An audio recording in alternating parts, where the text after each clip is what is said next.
రంగారెడ్డి జిల్లా కల్వకుర్తి నియోజకవర్గం ఆమనగల్ మున్సిపల్ కేంద్రంలో 4 కోట్లతో నిర్మించే వెనుకబడిన తరగతుల బాలుర వసతి గృహం నిర్మాణానికి నాగర్ కర్నూల్ ఎంపీ మల్లు రవి, అచ్చంపేట ఎమ్మెల్యే చిక్కుడు వంశీకృష్ణతో కలిసి స్థానిక ఎమ్మెల్యే కసిరెడ్డి నారాయణ రెడ్డి శంకుస్థాపన, భూమి పూజ చేశారు.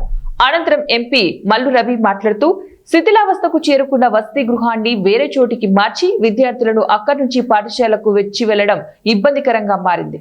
దానిని దృష్టిలో పెట్టుకుని జడ్చర్ల అరబిందో ఫార్మా నిత్యానందరెడ్డి, సహజానందరెడ్డితో మాట్లాడి వారి సహకారంతో సిఎస్ఆర్ నిధుల ద్వారా 4 కోట్లతో నూతన వసతి గృహం నిర్మించడానికి అన్ని రకాల అనుమతులు తీసుకోవడం జరిగిందని, మార్చి నెల వరకు నూతన వసతి గృహం నిర్మాణం పూర్తి చేసుకుని వచ్చే విద్యా సంవత్సరం విద్యార్థులు ఉండే విధంగా నిర్మాణం పూర్తి చేయాలని కోరారు.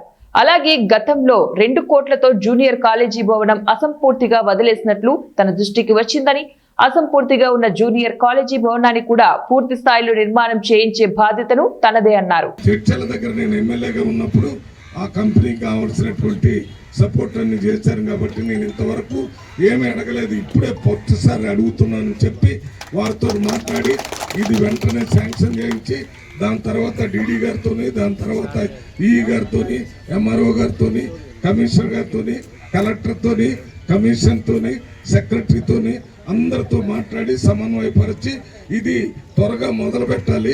ఇది మొదలైతే ఇది ఒక 7-8 నెలల్లో పూర్తి చేస్తారని సదానందరెడ్డి గారు చెప్తున్నారు. నెక్స్ట్ అకాడమిక్ ఇయర్కి హాస్టల్ ఇక్కడ తీసుకురావడానికి 1-2 నెలలు ముందే రెడీగా ఉన్నాం. ఫిబ్రవరికి వరకు ఒక వెహికల్ వెళ్తే ఇంకొక వెహికల్ రానటువంటి పరిస్థితి. గతంలో అయితే చేయలేకపోయినరు, ఇప్పుడు చేస్తే బాధ వేస్తుందో మరి బాధపడుతుందో ఏంటిదో ఇంకా నేను దాని జోలికి వెళ్ళదలుచుకోలేదు. అయినా కొద్దిగా వెడల్పు అయింది.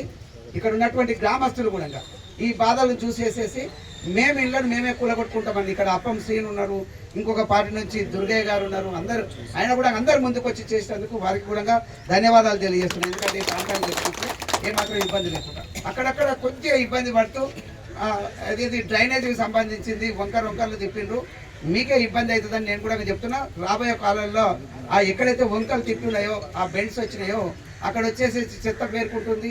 అక్కడ సోషల్ సిస్టమ్ ఏమిటంటే చాలా రకరకాల మనకు ఈక్వాలిటీ లేదు. కులాలు, మతాలు, రకరకాల విభిన్న జాతులు. దీంట్లో అట్టడుగున్న వాళ్ళకి హాస్టల్ ఫెసిలిటీ కల్పించాలి. అన్నిటికి మించి let it be any government ఈ దేశానికి 2 ఉచితంగా ఇవ్వాలి. ఒకటి విద్య, వైద్యం. ఈ విద్యా వైద్యం ఉచితంగా మనం మంచి quality education, quality health provide చేయగలిగితే ఇంతకన్నా మించింది కోట్లేదు. కాబట్టి దానికి దృష్టిలో పెట్టుకుని గౌరవ ముఖ్యమంత్రి గారు వాళ్ళ CSR funds, corporate social responsibility కింద అందరు గొప్ప వ్యక్తుల దగ్గర వాళ్ళని స్పాన్సర్ చేయమని చెప్పారు. మరి పెద్దలు నేను వారిని కూడా అభినందిస్తా ఉన్నాను. 4 కోట్ల